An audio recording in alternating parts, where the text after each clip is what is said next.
Ladies and gentlemen, let's get ready to rumble!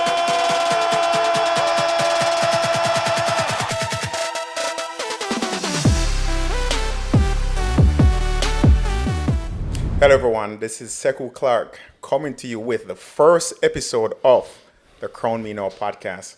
I've been so excited to really dive into this season to really bring you a lot of knowledge, a lot of growth, a lot of inspiration for all of you out there.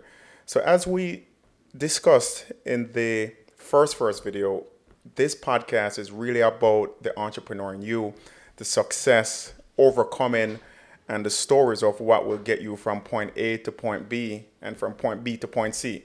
So let's dive into it for our first guest. So excited, so excited. He's a person like you and I, a former athlete, a stalwart in the community. He is a judge in Orange County, and you know what? I won't even introduce him. I will let the judge himself be the judge, and really tell you who he is. So without further ado, here's our guest.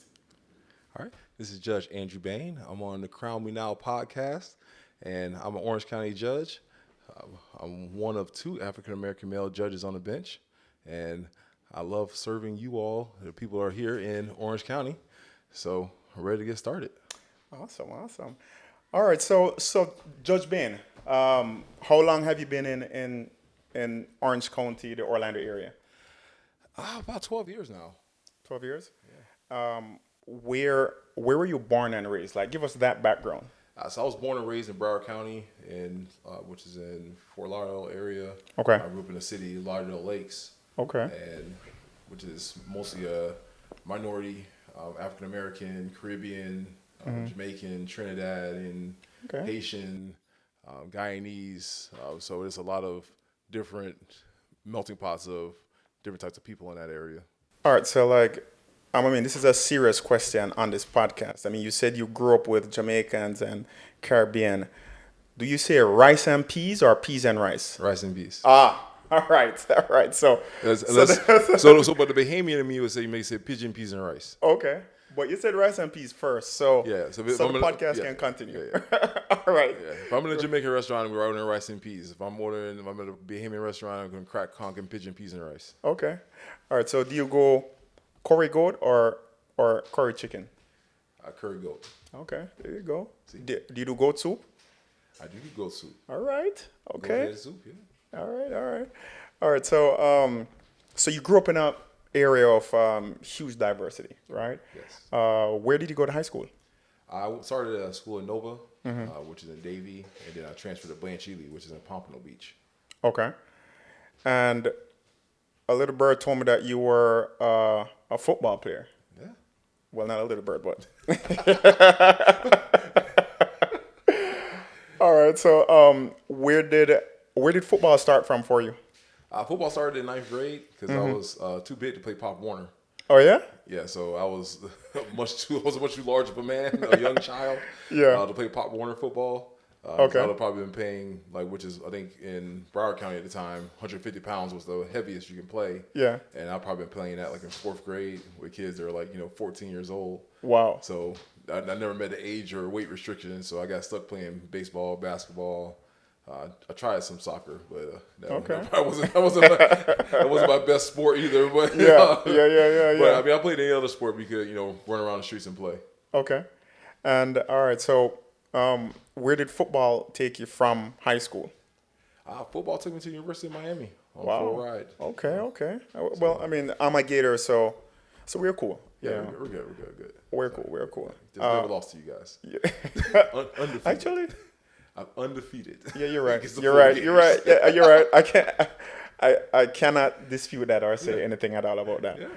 All right. So, tell us a little bit about your growing up, because obviously you played at an elite level, and you had to be a student as well. Yes. Tell us about the challenges that came with that, and how you were able to balance it all.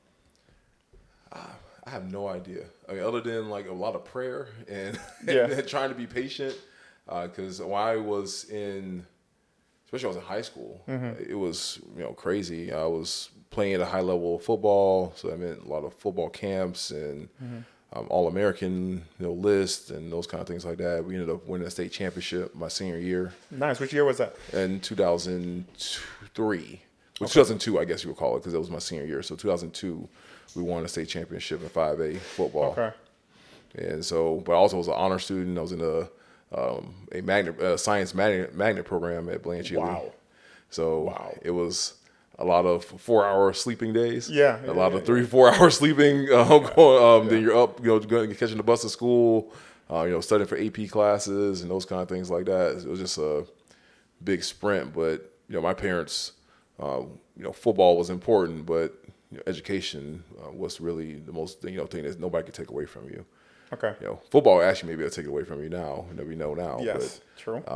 With the CTE and those kind of things like that can happen to you, but Yeah. But nobody else could take your degrees, your education away. So that was always a big push for them to me. Oh, facts. And like that's one thing I try to tell a lot of athletes now and retired athletes is that they encompass everything about balance and discipline, because in order for you to compete or play at a high level, but also balance education, I mean, it takes a unique individual. I always try to motivate former athletes that when they're transitioning from their sport, I mean, all the skills are transferable. Yeah, I mean, is that something for you that you see that the discipline that you gain from balancing football and academics, it has translated into your legal career? Oh, of course. I mean, there's no way you had to be able to dedicate yourself to a task when you're an elite athlete. But in that dedication, you can't forget about your family and all these other different responsibilities that you have and those kind of things like that. So, but you can still strive for greatness in that area. Okay. So those are all the skills that you learn. Like we played a sport. When I played football, you ran track. All those things are important and things you learn. So hard work. Yeah.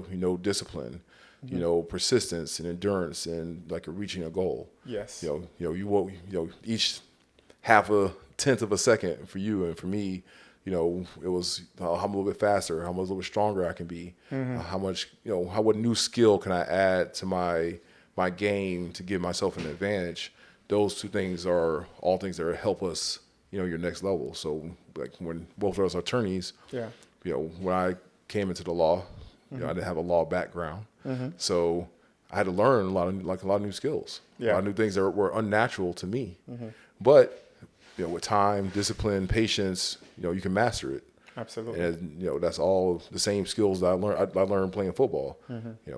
How many times I had a coach, it's a 10,000 hour rule. My coach said you got to take the step 1,000,000 times. I was an office lineman. You got to take the step 1,000,000 times before you get it right. Yes. And he was about right. Yeah. So it was True. It was over and over again, reps and reps, mental reps, physical reps, resistance reps, all types of reps to get to master this one move on a football field. And it's the same thing when you are when you were an athlete and when you take that profession to the professional career. Yeah, and it just doesn't happen overnight. I always tell people that I almost failed out of law school my first semester, because when I got to law school, my first semester, it was so new to me. Like, there are so many different skills. Like, I finally realized that I had poor study habits. I always tell people I had really poor study habits because undergrad didn't challenge me. And then even when I did my master's, it was a different way of thinking, but it didn't challenge me. But when I got to law school, it really, really challenged me. Yeah. So I had to develop new study skills. I had to really change the way how I thought, and actually had to be for real disciplined. Yeah. But the one thing that kept me going is, one, I couldn't tell my parents that I failed out of law school. That's the first thing. And the embarrassment, but just being who I am, I always said, this is a goal that I set out, and I have to achieve it no matter what. So I had to really change who I was and change how I did things just to survive. Yeah, it's up that adaptivity, we'll call it. That's where that's one of the largest skills you can have. And that's a lot of things. That's one of the skills I preach to like all my mentees, my young lawyers and law students. Is you got to be adaptive. You have to be able to adapt to the situation and be accepting of the change. Mm-hmm. You know, a lot of people fight change. Like it's a natural reaction. Something's changing, I'm going to fight it. Yes. But when you get to law school, you got to accept this change that's happening. It's going to change the way you think. It's going to change the way you process information. And it's going to change how you go about solving different issues, because that's what lawyers do. Yeah. Which is a different way of thinking than 100% most people in our community. So unless you have like, you don't know what happened to you. So if your dad was a lawyer or a judge or somebody that was in the legal field, or your mom, or somebody that's close to your aunt, you probably have those same kind of thought processes. But the difference between, there were no lawyers in my family. Likewise. Yeah, no lawyers. Like there was none of that. So that was a completely different way of thinking. Yeah. So when I encounter like my mentees, that's one of the they are from the same kind of background they were from. One of the things I tell them is like, look, you have to be adaptive to this change in your mind is going to happen. Facts. Because you got to take that in. If you fight it, you're going to struggle mightily for a long time in law school. You may pass. You may end up getting out of there, but it's going to be... it's going to be a long road regardless. It's going to hurt. Yeah. All right. So so your senior year at University of Miami, one of the best football programs in the country. What was your mindset? I mean, were you more thinking Andrew Bain, NFL, or were you more thinking, no, I'm going straight to law school? What was your mindset? Andrew Bain, NFL. Okay. Andrew Bain, 10, 12-year vet. Okay. That was my thought. And, Andrew Bain going, late first day, second day. Okay. That was, that's a good space for a lineman to go. And I knew I wasn't going to be just because I had like several injuries before when I was playing, that was going to be a day, like a top two round pick. But I thought 4th, 5th round, I can slide into somebody's team at that point, but still that I can still show up and perform and make a great career out of it. Okay. And then tell us what happened. We beat Florida State. We beat Florida State. I played the game of my life. Yeah. Like the game I was playing out of my mind. Played the game of my life. Tell us more about it. Like what made it the game of your life? Technique, finishing, effort, all of the things that that you scored on. Because when you play, you get a scoring sheet in each game. So they'll break down the tape. Each play you played, they'll score it out. Okay. And like I got one. My coach gave me one negative for a technique because I cut this guy a little weird. Yeah. So I had to. You're playing so well. I had to dock you somewhere. Yeah, you can't be perfect on my team. Yeah, you could get 100 on your score, but it was that kind of game. Okay. I ended up taking like a weird shot and kind of fell awkwardly. I broke about 3 ribs. Wow. Towards the end of that game, but I played through the rest of the game and we won. Nice. Then the next week we had a bye week. Yeah. So usually in a bye week, you don't do much work. You're not much practicing, like as far as especially in the middle of the season. Yeah. Trying to recover, trying those kind of things like that. And we were doing like some kind of recovery sprints. We had like 640s or 840s or something to do. And you're playing a rabbit drill, so that means that somebody's going to start first, and you got to chase the person down, try to beat them after they got a head start on you. And I got to be the rabbit. Yeah. Probably about the 3rd or 4th sprint, and I took off. Feeling good about myself. Yeah. Feeling yourself right. Feeling myself. Big guy running. Big guy flying down the field, and 5, 6 o'clock in the morning. Did my left quad. I felt a pop. Ooh. Then the right one, same thing, and then about the whole big body sliding on the grass face first. Yeah. Ended up tearing both of my quads. Yeah. Like just ripping them wide open all the way down to the bone. So that was the end of my 12-year career. Man, in a blink of an eye, it was done.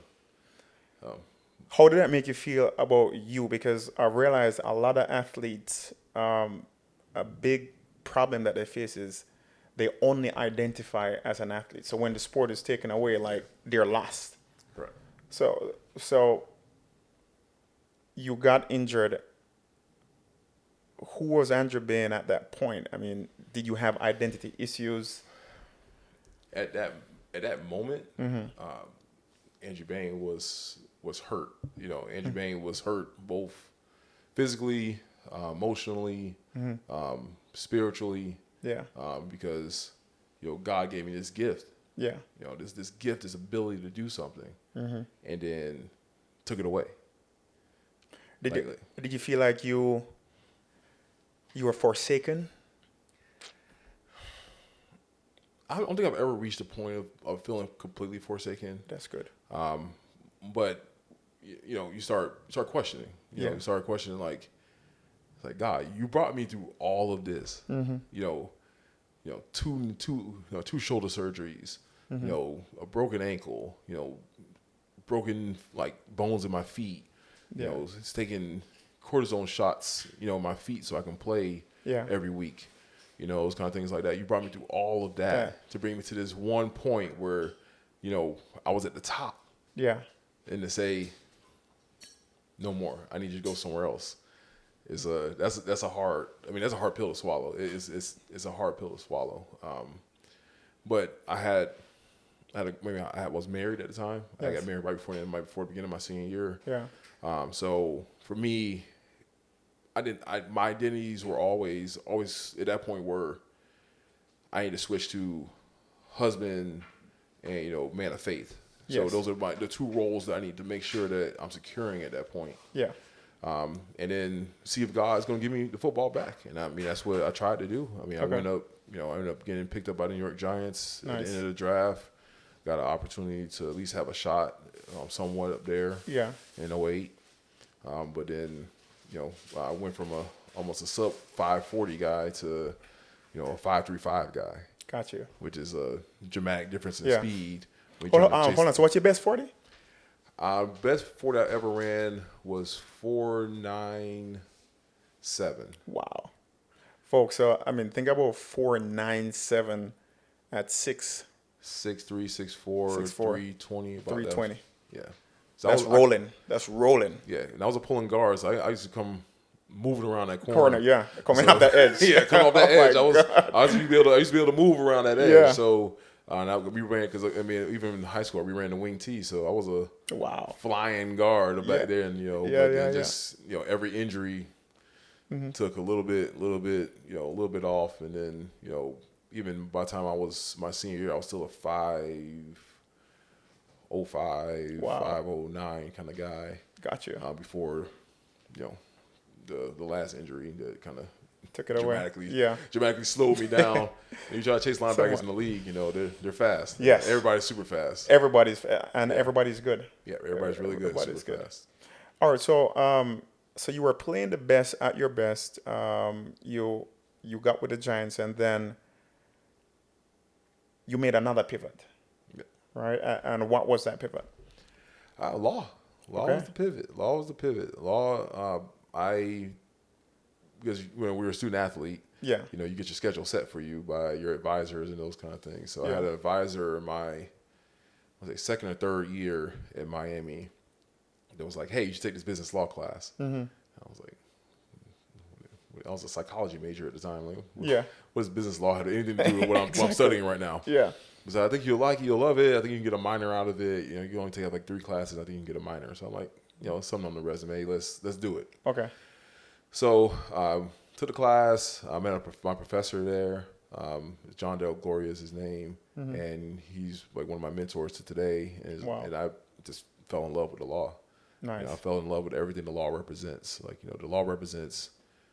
There's nothing that's our country is a country of laws. Yeah. You know, we say we're the people, but really we're a country of laws. Like everything we have access to, everything that we can, you know, acquire, from the clothes we're wearing, you know, the shoes that we buy, the house, the materials in the house, all those things are available to us because of some kind of regulation or law. Yes.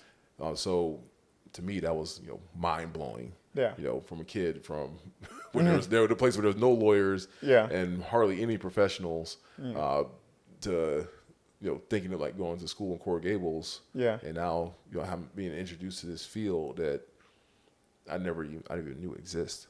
Was that a daunting thought for you, like growing up where you didn't have that figure to see someone that looks like you be a lawyer and take it to that level? Was there ever a point where you're like, oh man, this isn't for me because of that reason? Or how did you view that, like not having that type of example? You don't know what you don't know. Yeah. And that's really, that's kind of the thing. And that's, the lack of exposure is always going to be an issue, because a lot of kids, like when I work with, young, youth now, that, my thing is like, I want to expose you to this world that you didn't even know existed. So when I was going to school in Pompano, which is like, still basically like a segregated South kind of city, Yeah. where, on one side of the railroad tracks, on the west side of the railroad tracks is really where, it's kind of tough times, and where Blanche Ely sits, going from like a place like that, and then where I grew up in Lauderdale Lakes to Coral Gables, with like the little white stones with the street signs on them on the ground. Yes. Was a dramatic change. And so like, I didn't know people live like this. They eat this way. Yeah. Like I don't think I had a steak the first time I went on like one of my visits. I'm like, wow, this is a steak. Like you don't know how you're supposed to cook it. Like how do you like, what's the temperature supposed to be? Like I told the guy, just cook it. Like, so actually it's funny hearing you say that, man. The first time I can remember having a steak was when I went to UF. Yeah. And eating in the athlete section at the cafeteria, that was the first time I had a steak. Exactly. Yeah. Thinking like, we go to a steakhouse now with your family or something now, but I was growing up, you had chicken, maybe some kind of neck bones or, some kind of pork or something, but definitely wasn't. My mom was in there. You want this fillet? Give me this bone-in ribeye. You want it reverse seared? Kind of thing. That wasn't a conversation. Like, no, it's like, do you want gravy or not? Yeah, exactly. That's it. That's it. You want this rice? You want that's it. Mm-hmm. So and that's what I said. I didn't know.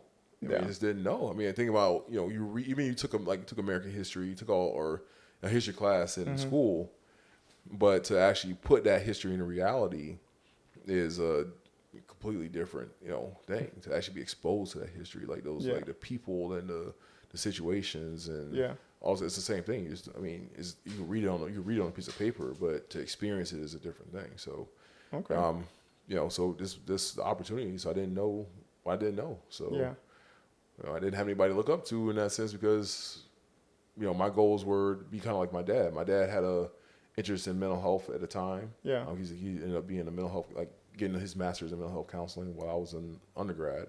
Wow. But so that's the reason I was a psychology major, because I was looking up to him. Nice. But not, thinking that, I could be a lawyer or a judge one day. That never crossed my mind. Wow. Okay, so then you're like, all right, I'm going to do law. Took the bar. And then where did you go to law school? I went to law school at Florida A&M, like downtown Orlando. Okay, all right. And how was that experience on like just law school by itself? I love law school. So I am a judge. I'm those kind of weird people that actually enjoyed law school. Yeah. I enjoyed it. Okay. Hold on, were you a gunner in law school? Were you the one who sat in the front and had all of the hypotheticals? I studied hard. I didn't sit in the front because me being this size doesn't really work sitting in the front a lot of places, because then like a lot of people can't see. Yes. So unless you're in the auditoriums kind of stadium seating, and even then, you get caught sitting behind me. You might. The professor like Mr. Bain, you got to move to the back so I can see your classmate behind you and what they're doing. Yeah. So that made it. I don't think that would have worked, in law school, but I enjoyed it. Only thing that really, I became unbalanced in a way, because I unbalanced because I was was so focused on, I was, A-type personality, focused on this goal of law school. Got you. That I kind of, and my wife was at the time focused on beginning her career as a podiatrist. Yeah. So it was like we're both in that same zone at that moment, and I kind of sacrificed my health for, for law school. Got you. So that ended up getting like pretty sick right before I took the bar. Really? Yeah. Wow. And I became diabetic. Like I had my sugars were out of control, like 700 and something. Wow. Like A1C was like 14. It was crazy. Wow. Like I should have probably been in a coma. Really? Yeah, but it was, so I didn't take care of myself physically during law school, and that's something that I tell law students all the time. Like, listen, like, make sure you take care of your mental, your physical. Mm-hmm. Law school is important, but those things are gonna they will last you a long time, like forever. So like, I've been diabetic probably for the rest of my life. For that, because of that. So. Wow. Yeah, I mean, I remember when I was in law school, my health definitely was something I neglected in terms of my diet. Mm-hmm. You'd go 12, 14 hours with minimal sleep, and you're just drinking Red Bull, eating candy, and you're doing that nonstop. So I'm a Southern boy, so it was just like McDonald's sweet tea or Chick-fil-A sweet tea, and and just keep it rolling. Let's keep it going. So it wasn't a good idea at the time. Yeah. All right. So then took the bar, and then what was after that? I got a phone call from one of my friends after I took the bar, and you're in that space between you're waiting on results. And she was like, hey, you should come interview at the state attorney's office. Mm. So I had interned at the state attorney's office like the semester before, where I was at the jail when they had the VOP court with Judge Gail Adams was the judge out there. Okay. In the VOP court at the jail. So I had some experience with, their office and what they did, but I was never in the trial division. Mm-hmm. But I guess she saw in me that I'd be a great prosecutor. So I went and interviewed Linda Duran's verdict, and Jeff Ashton hired me. And really, I didn't really think I was going to be in criminal law. I thought I was going to be hanging out with you guys, these big civil attorneys. Yeah. Doing things like that. But then I just had an aptitude for it. I did really well in criminal law, did really well in evidence. I think I booked both of those classes. I did really well in criminal procedure. Those kind of things. So I had the aptitude for the job. Yeah. I didn't know that was actually going to be where I was going to land. Okay. And how long were you a prosecutor for? Almost 7 years before I got appointed. Man, wow, 7 years. Yeah, so I ended up that's a long time for a prosecutor. It is a long time. Wow. You see a lot of cases. You see a lot of good, but I loved it because it allowed me to do a lot of like really good things, both in the community and in the courtroom. So, like for a lot of people to understand that prosecutors are in control of how cases run. Like it's pretty much in criminal court. So they decide what charges are going to be filed, what the resolutions that are going to be offered, all those kind of things like that are something the prosecutor's office does. On the flip side, when you're a defense attorney, you are reactionary to what's going on from us. Yeah. But we carry the bigger burden because it's us. It's the prosecutor's job to take the case beyond a reasonable doubt all the way to a guilty verdict if you have the evidence to do that. Yeah. And sometimes it's to say, hey, look, I'm not going to get to that. I'm never going to get to that reasonable doubt, past that reasonable doubt. Yeah. And you have to be the one, and you're also the one that ends up dropping that case or ends up, non-process, like we call non-process, or dismissing the case. Yeah. You're the one that's in charge of all that. So you're able to do there's a lot of good and a lot of justice that goes on with that situation. Yeah. And then in the community, you're able to, like in the community, I was able to, do a lot of work out there too. So it was a lot of fun. And prosecutors get a lot of slack because they're never really seen as the hero. Right, like a lot of times they're more seen as the Grim Reaper, right? Correct. But in your mind, you felt like you did a lot of work, a lot of service in terms of providing for, I don't want to say access, but keep things in balance. Like, do you feel like you ever saw yourself as keeping things balanced? I mean, that's your job to do justice. Yeah. I mean, you should prosecute your cases hard. Yeah. Like, if you're a prosecutor, you should believe in your cases. You should, because otherwise you shouldn't be prosecuting them. True. Because every time you pick up a case or a file, you're dealing with a person. Yeah. Like that file or that, like here in the state of, like here in the Ninth Circuit, it's a brown file for most people, unless you are in some specialized division that give you a different color. But most people you walk in the prosecutor's office, you're picking up a brown file, and that brown file contains a name of a person, and that person is accused of committing a crime, but that does not complete the person. Yeah. That person, that mean the crime that the person is being charged with is not the complete look at that person. That person is, sometimes a father, a husband, brother, son, or is doing really well in like other areas of their lives, but they're here because they violated the law. Yeah. And it's your job to do justice, and sometimes you gotta hold them responsible for that. Yeah. So but if you keep I think it's got to get the thought that a lot of people's reaction I get is, Judge, I'm not a bad person. Or when I was a prosecutor, like, I'm not a bad guy. And I always say is that I'm not here to determine whether you are a good or bad person. Yeah. I'm only here to determine whether there's reasonable, there's enough evidence to prove beyond a reasonable doubt that you committed this crime. So it's not a totality, it's not a totalitarian kind of situation. I'm dealing with a specific event that happened. Okay. And we're addressing that specific event. Yeah. And outside of that, you could be awesome.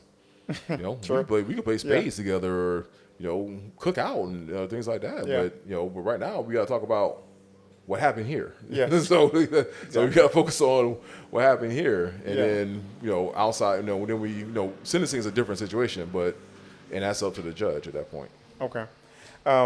So some people would wonder, they're like, especially some of my followers, they'd say, all right, so if you say you're for the people, why didn't you become a public defender?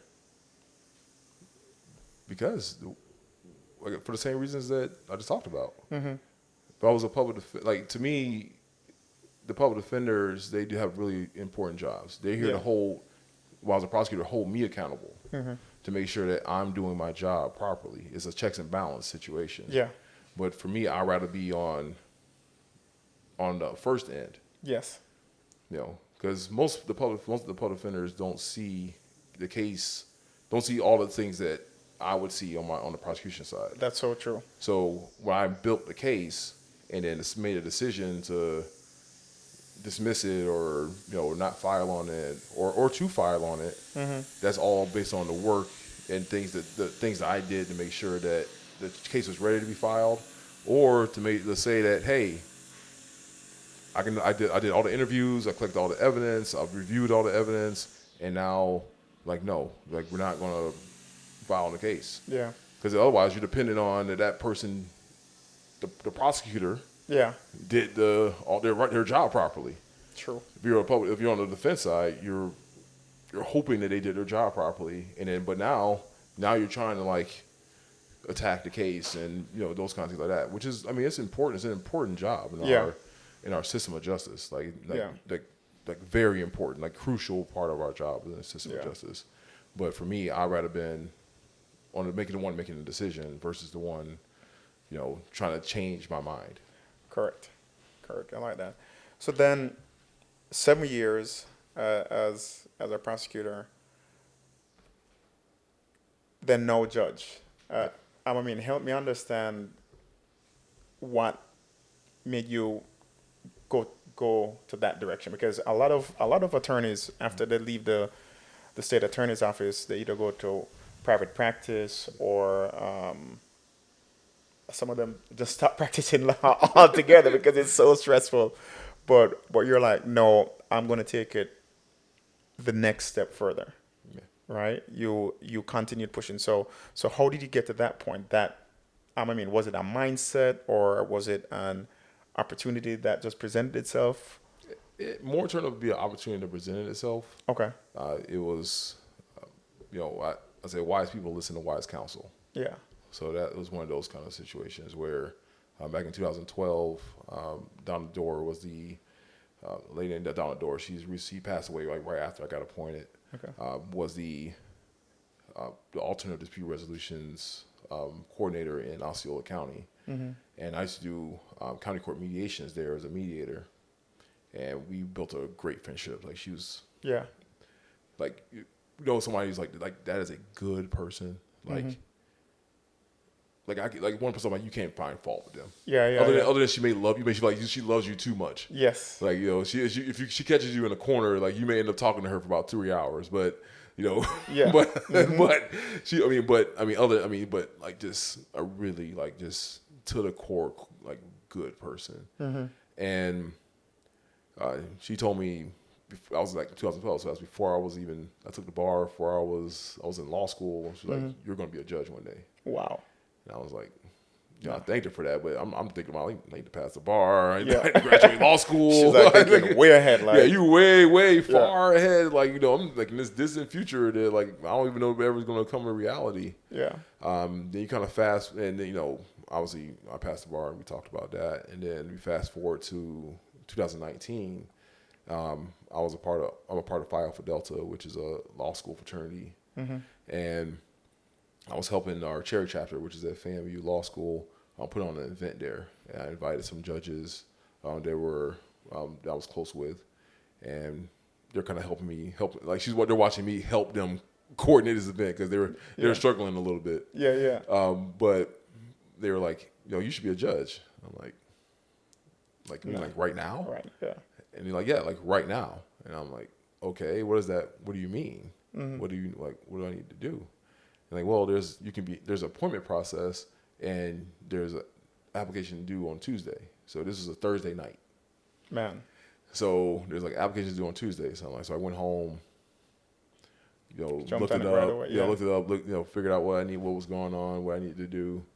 And like now I downloaded the application. It's like 40 pages long. There's all types of right now your trials you've had, like what's like the last few trials, like last cases you've resolved, like all these different things that you had to go through. But I was working on it, but the biggest problem I had was that I needed a headshot. So as a prosecutor, there are no professional headshots. Like like all the private firms and I think even the public defender have these headshots. And there's no, There's no headshot from judge. I always try to find prosecutors' pics somewhere, and they're never available. You can't find it anywhere. Yeah, so that was not really like one of my biggest hurdles. I was calling people, like just calling until I got somebody to come over to my house and give me a headshot and so I can put it on my application. So then I made the short list. So once you go through there's a J&C process with 9 commissioners appointed by the governor and the bar that meet and interview you. And then after that, that your name is sent on the list of between 1 to 6 people for each position to the governor's office. Okay. So then you guys have to interview with the governor's council at that point, and then if things progress, you get a chance to sometimes interview with the governor. Wow. So the first time I did that, made it to the governor's office, but then didn't get appointed. I think Judge Marginal and Judge Koenig were appointed. That was in 2019. So my thing is they were interested. They liked my interview. They liked what I had to say. That wasn't my time yet. Yeah. So my thing is always if God opens the door, you gotta have the courage to step through. To walk through it, yeah. So that's what I did. About 5-6 applications later, Yeah. 2020 comes around. The governor, I got an interview. That same process happens. Yeah. I got a chance to interview with the governor. Nice. And he appoints me. Wow. So then I took the bench in July of 2020. Wow. And tell me about that moment of like being appointed by the governor as a judge. I mean, growing up in South Florida, as an athlete, prosecutor, and then now you are appointed as a judge. I mean, was that surreal? Like, just kind of put it in a capsule for us. Like, how did that feel for you as a man? It was crazy because I mean, Yeah. my first thoughts were to think about my grandparents. Yeah. I'm thinking about my grandfather, especially thinking about my grandfather. Yeah. That was my first reaction was that my grandfather was a staff sergeant in the Army when he left, and he retired right during the beginning of the Vietnam War. Mm-hmm. He served in World War II, Korea, and then in Vietnam as an African American soldier. Wow. So for a majority of his service time, he was a segregated enlisted man. Mm-hmm. He was segregated from the other Caucasian officers, like the same enlisted men or officers, anybody like that. They were with him. Yeah. He was in a segregated military, but then he still was serving, all the way through the change and all the way through until we got to Vietnam. So, and I started thinking about my great grandmother. I was like, she walked from basically Tallahassee to Key West, basically with down 27 as a migrant worker. So that's where like right after the point, like somebody everybody wants a quote from you. That's like what the first thing I said. I said I'm the descendant of slaves, sharecroppers, migrant workers. Wow. But also warriors and people of God, and all those things that make up who I am. Yeah. Was one of the really. That's what like kind of all the thoughts were going through my mind right after that. Yeah. I called my wife, and then she's going crazy on the phone. But it was one of those real like unforgettable moments. Wow. And I mean, I don't want people to ever get it twisted in terms of where race is concerned. I mean, you didn't get there because of your race. You got there because you earned it. You put in the work, you put in the time, and you made your craft better. Yeah. Right? But at the end of the day, the facts and the numbers are still they speak for themselves. You're still one of two African American judges. Male judges in is it just Orange County and Osceola County, or? Yeah, in Orange and Osceola County. Wow. So that's huge in itself. Do you feel that you come under greater scrutiny because you are of that small percentage of people that are represented? I'm not sure. It's not something you think about. That's something I think about in that sense. I mean, I think as a judge, you're going to come under scrutiny. Yeah. Because you're making decisions. Anytime you're making a decision that's affecting somebody's life. Yeah. There's you should expect criticism. Yeah. But that's part of the job. I mean, there's if any judge told you that they were going to be a perfect judge, they're a liar. There's no way. I mean, you're not even a perfect human. So how can you say you're gonna be a perfect judge? Wow. It's like every time. Like I practice that step a million times, but one point in this game, I'm gonna fault. I may not make the step as properly as I needed to. When you're in the starting blocks. Yeah. For you, that first jump off, that first 2-3 steps are critical. And so are you going to get it right every time? Yeah. No, I mean, we're human. Yeah. I think that, we play a very important role, but absolutely. Are you going to get everything right every time? No, I'm not. And the only thing you're going to say, I'm going to say is like, I did everything else. I'm going to try to get better. Yeah. And better and better each time going around. To make it better each time. I feel like that mindset comes from also being an athlete as well. Like always pushing yourself to be the better version of you. Yeah. Right? All right. So for my viewers, if you could put 3 things that you could attribute to your trajectory, to your path, to get into where you are from high school to being on the bench right now? And in my world, I say it's success. But in speaking with you earlier, you said, you are more of a man of service, especially being a man of faith. But what would the three things be that you could share to our viewers as to what led you to where you are today? A lot of prayer. a lot of prayer from a lot of people. Yeah. A lot of prayer from my grandparents to my parents to my aunts, my uncles, so many people that interceded on my behalf. Yeah. That's probably the first thing. And then I would say my willingness, like we talk about, willingness to change and willingness to transform. Yeah. But my willingness to put my faith in, in God, and put my faith in my ability to make it. Yeah. Because you have to believe. Of course. If you have to believe in yourself, but that belief has to be based on the work that you're putting in. Yeah. So, if you're putting in the work, eventually something's going to happen.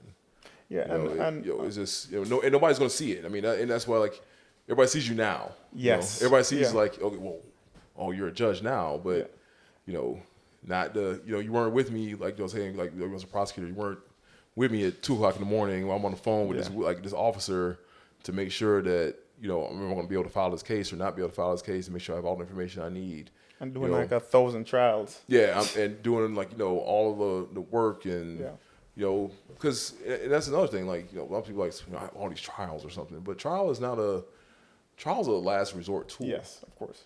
That's really what it is.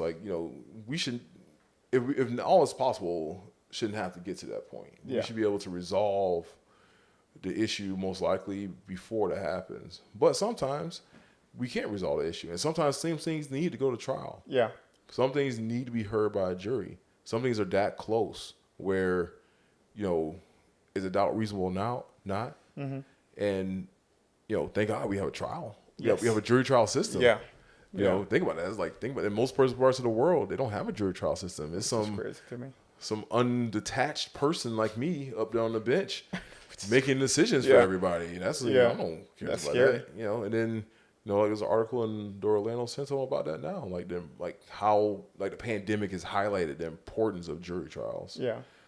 So it's one of those things of we need to it's important. And we should value that right every time. Of course. And I mean, to that second point that you're making about putting in the work and the work that you put in, it's unseen. And I think it's a huge thing, especially in this generation where so many people, they see the result, but they don't see the grind behind the result. And we're so locked in nowadays into instant gratification and this entitlement of success without putting in the work. But the work is still important, and it's so important to do it without people clapping. Right? No, not. Only on for you, only at the meets and only on Saturday or Sunday. That's the only time. Yeah. Everybody clapping. Nobody was clapping in practice. Yeah, even practice. Nobody was clapping. When you're out there by yourself. Yeah. It was just you in the grass or you in the track. Nobody's. Yeah. Or you in these weights. Nobody's clapping. Exactly. There's no gratification. There's only work there. Yeah. There's only gonna be struggle there. And that's but if you accept that, if you're able to accept that struggle, and understand and use that as a springboard, then you're almost impossible to stop at that point. True. All right, so you have one more for me. So that's two. You have to have somebody to share this with. Nice. And not just it doesn't have to be direct family or things like that, but I think that my wife and I, we've been together for 15 years now. she's seen the majority of this, like from, like I said, me being at the height of the heights to being at the lowest of lows to building it back up. Yeah. And, she'll even admit to you that sometimes she's like, I don't know if this is going to happen. I don't know if this is going to work. Yeah. Are you really going to be able to get this done? Yeah. But somebody that's, 100, like 100%, no matter if you fail, you get it right, you don't get it right, that that there's going to be there to support you and share in your victories, sharing your failures, sharing your frustrations, because you're not alone. Yeah. And I think the biggest danger for anybody is that feeling that I'm alone. Wow, that's huge. If I'm alone in this process, I'm alone. I'm out, like I said, I'm out here working, but I'm alone. Yeah. And if you internalize that, it's a poison that you can't get rid of. That's so true. That's so true. And they say it takes a village. Yeah. And what people need to understand is that your village isn't a cookie cutter. The village can be your boys, it can be your parents, it can be your spouse, but it can be mentors, or sometimes it's even just random people who believe in you and just offer their support because they want to see the best. Yeah, I like it a lot. All right, so you're running for re-election. Yes. You're on the campaign trail. What do you want people to know about Judge Bain? Well, off the bench or while I'm at work? While I'm at work. Let's get both. From the bench, what are they getting from Judge Bain? You're getting a fair judge. Yeah. You're getting a judge that's everybody's gonna get equal shot. Everybody's gonna get equal time. Everybody's gonna get equal preparedness from me. Yeah. You're gonna get a judge that follows the law. Nice. Because some laws aren't the greatest laws. They're not. Mm-hmm. I deal with it all the time. Like right now, like there's because of the housing market, and there's an uptick now in foreclosure and not foreclosure, but in evictions. Yeah. For that same reason, that the law is not favorable to tenants. It isn't. But so the only thing I can do is, as a judge, because I swore an oath. Yeah. So one thing I'm not gonna do is lie.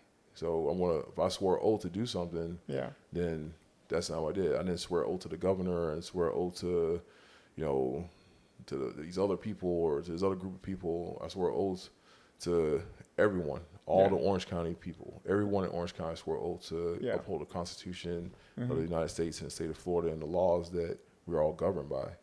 So, that's the hardest thing about being a judge. Sometimes it's following the law when you necessarily may not agree with the result. But even if, like I said, the law is not favorable, if everybody's treated fairly under that law, then it's a equal chance for that law to, it's like everybody's treated equally, even if it's not favorable in a certain direction, but the law will be treated as a equal person under the law, and that's the only thing you can really look for when you come to the court, and for us to be transparent. I think that with the use of technology, like everybody's doing virtual still, even though we're kind of on, we're on the backside of the worst of the pandemic. Like when I started, we were at the very height of the pandemic. We're kind of getting hopefully towards to the end of it. That we can try to be transparent as possible. That I try to encourage all like my self-represented people to sign up on the e-portal. That way you don't miss anything that's going on with your court case. You don't wonder what's happening with your case because you signed up to get everything everything's filed is going to show up in your email. Yeah. So if you sign up on the e-portal, if you have a case, everything's filed is going to be on your email. So that's that's an uptick, especially like I said, people housing transitional. We're still our court's still old school. They're trying to mail you something in the snail mail. You've moved. The court didn't know you moved. You didn't get it, but your email's transferable. Yes. Email is always going to be on your phone or Always. somewhere you can have access to it, at the library, somewhere you can get it to a computer and get access to your email and at least figure out, know what's going on with your case. So I'm a big proponent of making sure that I try to encourage that as much as I can for my self-represented people. And that's huge. So, not every person chooses to hire an attorney, and not everyone can afford it. Yeah. An attorney. So it's really, really important to know what your rights are, but being able to just be updated as to how your case is going if you decide to do your case as a self-represented. Yeah. And a lot of people don't know that. Yeah. And a lot of people miss hearings and have rulings against them because they moved or because they get evicted or because their aunt didn't give them the mail. Yeah, exactly. Yeah. Exactly. So if you go to ninthcircuit.org and you find my big face on the screen, if you click on it, you'll there's a link down at the bottom there for you to sign up. If you find yourself having a case in front of me, you can sign up, get signed up on the e-portal, make sure you'll get everything emailed to you, and everything you'll know what's going on at least. Now, like I said, can't say it's going to go in your favor. Yeah. It's just a reality that I'm not there. I'm there to do the job that I swore to the people that I was going to do. Good. So, but you at least have an opportunity, and that's the biggest thing about our system that's so great, that you at least have an opportunity for most time to be heard. Yeah. So a lot of places that everything's summary, most decisions will be made for you without any of your input, those kind of things like that. Yeah. So, which is not our system, not a system that I believe in, because our system brings the fairness of that. Like I said, the results may vary,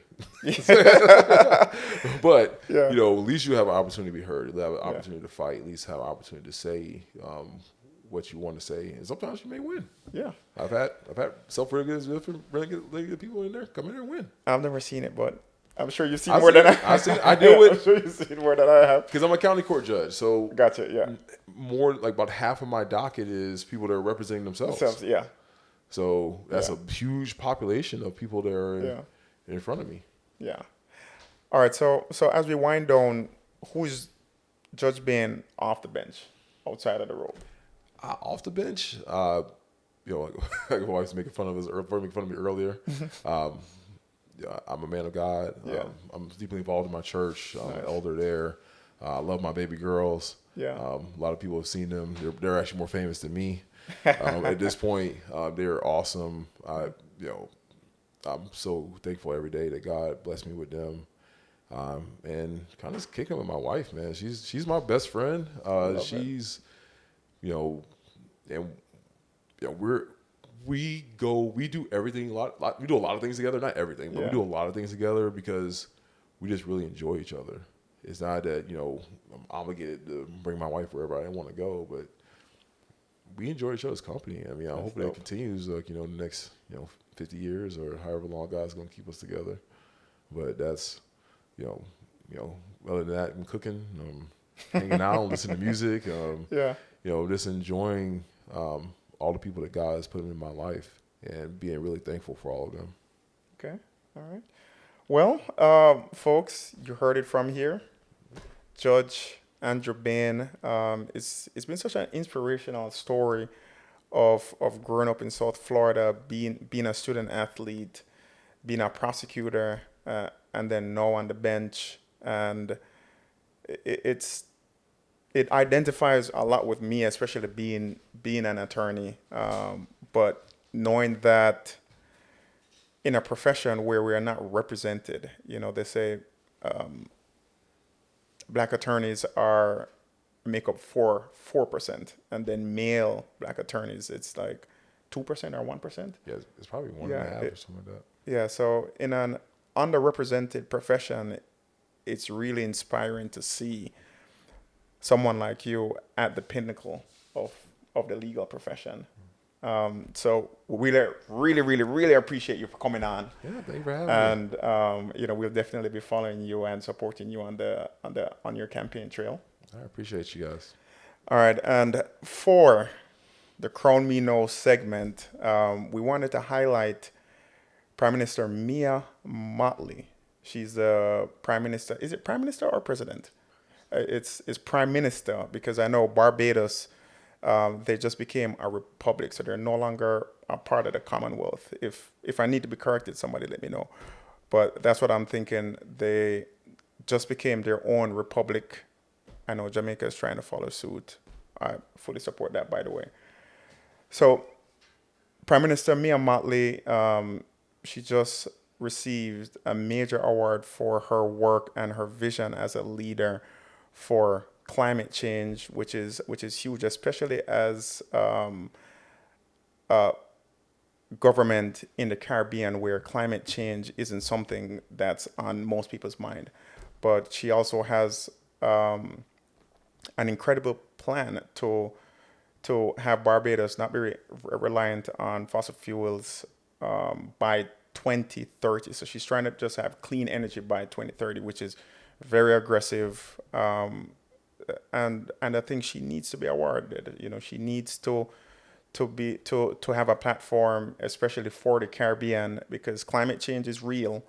You know, some people think it's a hoax, but it's real. So here's a cheers to Prime Minister Mia Mottley. I'll take a sip for her. And I would definitely like to say this was a great first episode. And we have some really, really good guests lined up for the rest of the season. Hopefully you tune in. And we're out. Thank you for joining us. Ladies and gentlemen,